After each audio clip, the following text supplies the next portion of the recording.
India versus Pakistan, 125 jet dogfights and first use of the PL-15. A lot of reports coming out of the recent conflict, just as the Ukraine versus Russia conflict dwindles down, hopefully, might be a ceasefire.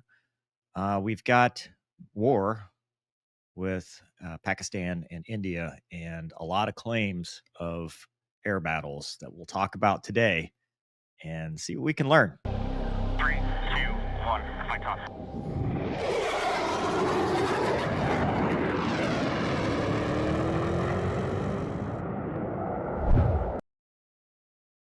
So I guess it depends on what source you use. Gonki and I reported on the Mover and Gonki show on Monday that a JF-17 had been shot down and the pilot killed. You can see here, if you look at Indian sources, they're saying shot down 2 of its JF-17s. Pakistani F-16, 2 JF-17s down by Indian Air Defense, and then also that they shot down the AWACS. Eurasian Times, however, says that no, that did not happen. And the Clash reports that the 2 JF-17 report was AI generated and fabricated. I have not found any direct claims on the actual video that we covered, but there's so much misinformation or disinformation in this conflict on both sides. It's really tough to talk about what's true and what's not because both sides seem to be declaring certain things that may or may not be true. So I don't know whether that's true. So Newsweek reported India versus Pakistan, 125 jets clash in one of the largest dogfights in recent history. 125 Indian and Pakistani jets battled for over an hour in one of the biggest dogfights. If the numbers were confirmed, make one of the largest air battles. But then it talks about they were at ranges outside of 100 miles, which is not a dogfight. That's beyond visual range. Dogfight is within visual range, inside of 5 miles, a furball. This is not a dogfight, even if it's true, which I kind of doubt it is. I think maybe there might have been 125 jets airborne, but them actually directly fighting each other, probably not. None of it has been confirmed, and CNN was the source. So good luck. CNN's not the most reliable when it comes to aviation or anything for that matter. But there were beyond visual range shots, and we do believe it was the first of the PL-15 employment in combat. As for the rest of the claims, Pakistani army spokesman said that they shot down 5 Indian fighter jets, but Delhi has not confirmed that. So there's a lot of like, well, they say one thing, we say another. Nothing has been confirmed. The closest to being confirmed, Reuters is reporting that global militaries to study the fighter battle, but it's hard to take anybody seriously. It says fighter jet, to be honest with you. They Pakistani jets shot down Indian aircraft, U.S. officials say. So U.S. officials are saying that the Pakistani jets have shot down Indian aircraft. They're using Chinese jets, J-10. JF-17 is kind of a mix. And then the PL-15 air-to-air missile.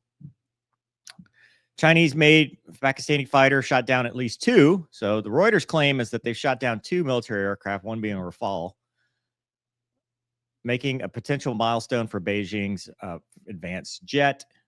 Aero class is opportunities for military study performance of pilots. Right. This is the first time we're seeing Chinese equipment in battle and seeing what they're capable of. I mean, this is a no-kidding real-world test, just like Ukraine versus Russia. We got to see some Russian equipment and some of their new stuff. Now we're getting to see what the Chinese are up to and what their aircraft can do and missiles. Experts said that the use of advanced weapons would be analyzed across the world, including in China and the United States, because China wants to know how their stuff's doing too. In the United States, well, I mean, it's an adversary or potential adversary country. We want to know how their stuff is doing. They're using the J-10 with the PL-15. I think also the Meteor missile on the other side is being used, so we're getting to see how that performs. But the French want to know how the Rafale's doing and the Meteor. Americans want to know how their allies are doing, plus the Chinese as well. But this is the biggest thing. There's just not many details. there's so much trash talking on social media and fake stuff, AI, both sides. People are just making claims. It's hard to know what is legit and what is not. So here's what the PL-15 air-to-air missile looks like. There are variants. The PL-15 is the baseline. It's got a much longer range because that's the Chinese indigenous one. That's theirs. The export version is less, 145 kilometers. So were they shooting outside of 100 miles? No. I mean, that's only about 70 miles on the long end. And you're not going to shoot max range. You're going to want to get better into the envelope. So you're probably talking, 50 to 60 mile shots, which is still crazy. Like, that's still an incredible distance. But there are unconfirmed variants of an A and B, but more than likely, this is the one that was being used. It is designed to destroy fast-moving airborne targets with a high explosive fragmentation. So laser prox fuse or active radar. So proximity fusing, like we've talked about. Missile doesn't have to hit you. It just has to get close enough. Then has that shotgun pattern with the 40-kilogram warhead. It's fire and forget. It's got its own radar seeker, multi-mode, with an active electronic scanned array radar in the nose, or technology in the nose, which makes it very, very capable for fire and forget. You're not having to support the missile that far because it's doing its own thing. It's got its own radar in it. Standoff engagement, and it's the pillar of the Chinese anti-access aerial denial, because you can stand off real far away, launch the missile, and be outside the range of your opponent's missile as well. So China and Pakistan are the only two that use it right now. Dual pulse solid fuel rocket motor. It's only 250 kilograms. It's a Mach 4 missile. Again, we talked about the 145. It's got its own INS, so the missile knows where it is because it knows where it isn't.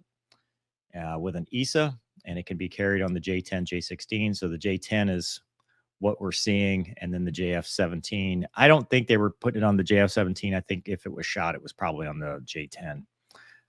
But again, that gives us a lot of data in this theater, in this conflict.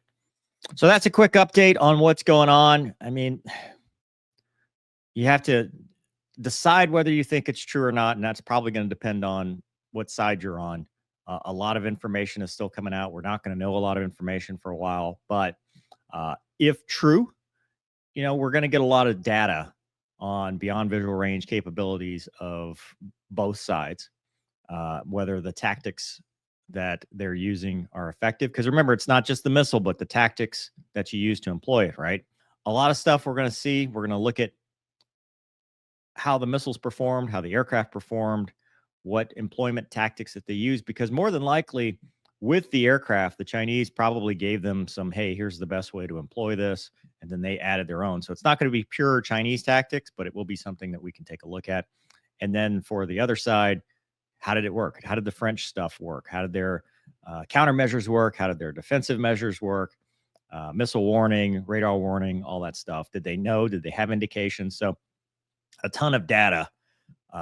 Ideally, the conflict ends, because I don't want to see this war. I don't want to see yet another war. I don't want to see yet another conflict, especially with two nuclear powers. I can't we all just get along? I mean, that's how I feel about all conflicts. But I don't think there was a 125 jet dogfight, but there probably was some level of beyond visual range engagement, and probably a lot of stuff with SAMs, suppression of enemy air defense, and all that stuff is probably playing a big role in this as well. So let me know in the comments what you think. Hope you guys enjoyed this episode. Thanks for watching. See you next time.